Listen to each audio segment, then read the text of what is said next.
अस्सलाम वालेकुम। आज हम देखेंगे कि कॉन्स्टिट्यूशन क्या होता है।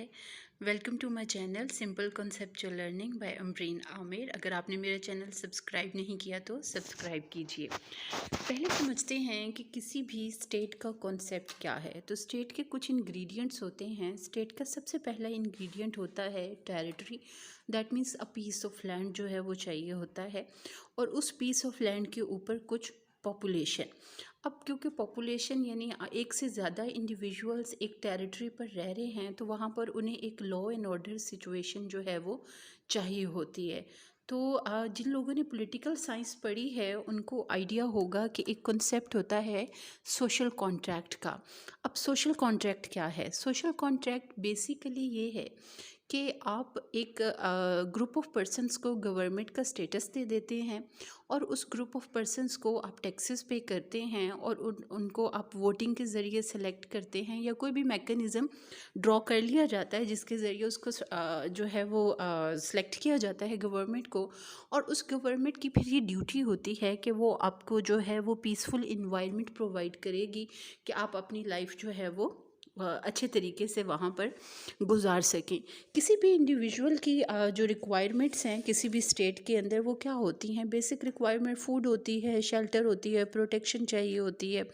किसी भी इंडिविजुअल को राइट्स चाहिए होते हैं, उनको जो है वो कम्युनिटी से प्रोटेक्शन चाहिए होती है। तो ये सारा कुछ जो है ये रिस्पॉन्सिबिलिटी होता है उस मुल्क की गवर्नमेंट का। अब बात ये आती है कि गवर्नमेंट होगी कौन और गवर्नमेंट को सिलेक्ट कैसे किया जाएगा। तो उसके लिए हमें पूरा एक वोटिंग का या सिलेक्शन का मैकेनिज़्म चाहिए होता है। और लाइकवाइज हमें एक मैकेनिज़्म चाहिए होता है जिसके ज़रिए हम गवर्नमेंट में जो पावर्स हैं उनको डिफ़ाइन कर सकें, गवर्नमेंट के ऊपर जो कंट्रोल है वो एक्सप्लेन कर सकें।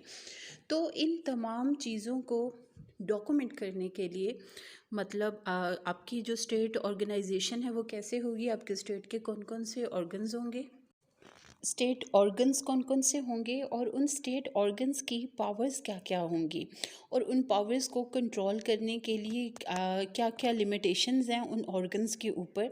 ये तमाम जिस डॉक्यूमेंट में प्रोवाइड की जाती हैं उसको हम कॉन्स्टिट्यूशन कहते हैं।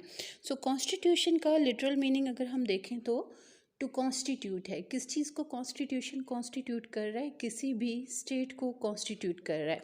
तो कॉन्स्टिट्यूशन जो होता है वो किसी भी मुल्क का supreme law of the land होता है।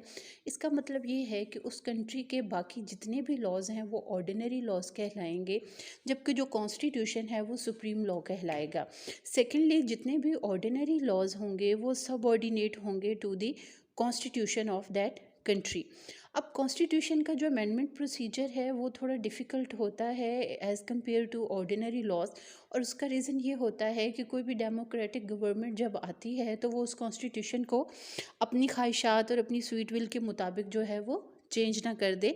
तो इस वजह से जो है वो हमें उसके लिए एक प्रॉपर मैकेनिज़्म ड्रॉ करना पड़ता है जिसमें कॉन्स्टिट्यूशन के अमेंडमेंट को कंपैरेटिवली डिफ़िकल्ट बनाया जाता है।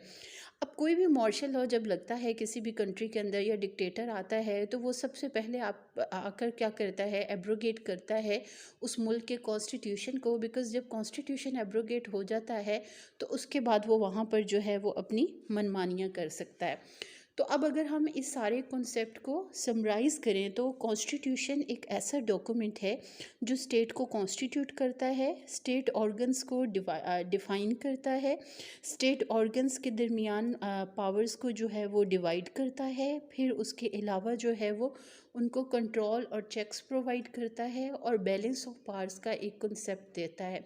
So separation of power and balance of power, इन दोनों कॉन्सेप्ट्स पर हम सेपरेटली भी बात करेंगे। तो ये दोनों कॉन्सेप्ट्स जो हैं ये कॉन्स्टिट्यूशन उस कंट्री का जो है वो हमें बताता है। तो नाउ ऑनवर्ड्स हम लोग जो है वो कॉन्स्टिट्यूशन ऑफ पाकिस्तान को एज सब्जेक्ट स्टार्ट कर रहे हैं, और टॉपिक वाइज हम इनके तमाम के तमाम जो इम्पोर्टेंट टॉपिक्स हैं उनको करेंगे। अगली वीडियो जो कि होगी कॉन्स्टिट्यूशन ऑफ पाकिस्तान की इम्पोर्टेंट प्रोविजंस और इम्पोर्टेंट टॉपिक्स के ऊपर, वो भी जल्द अपलोड कर दी जाएगी। और इसके अलावा कुछ ऑलरेडी भी लेक्चर्स अपलोड किए जा चुके हैं तो उनको भी ज़रूर देख लीजिएगा। आपने अगर अभी तक मेरा चैनल नहीं सब्सक्राइब किया तो सब्सक्राइब कीजिए। शुक्रिया।